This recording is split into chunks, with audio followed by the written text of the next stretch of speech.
let's go with recruiting. And Chris, I guess we'll lead off with you in regards to big recruiting weekend for FSU. Yeah, it was a really good recruiting weekend. Um, there was a bunch of former Noles that were scheduled to come to help with the recruiting weekend. The majority, in my opinion, showed up. You had people like Deshaun Corbin, Jermaine Johnson, Keir Thomas, Jameis Winston, and a few others to mention that came.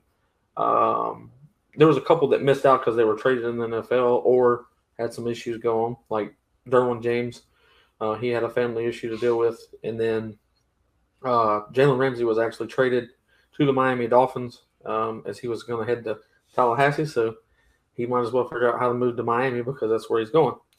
But as far as recruit wise goes, we had the biggest names for the 2024 class that's already interested in Florida State. Luke Krummenhoek came back and was a huge help to what Florida State was trying to accomplish with all of the movement as far as who we're trying to get in this class. And then Jalen Winston received a offer from Florida State this past weekend as Jameis was on board with us. So Florida State's doing a phenomenal job of getting the top names on campus.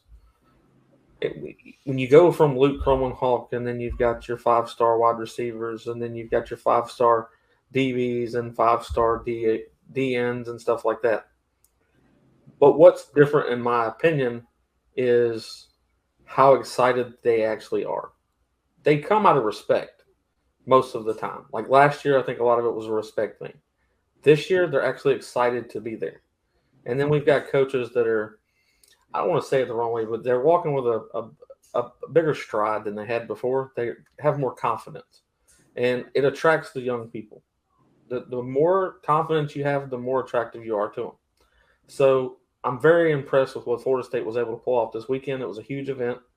And I don't want to name certain kids because I don't have the list in front of me on who does not want to be spoken about because there is a list of guys that did not want to be known to be there. So I will look that up while y'all cover something.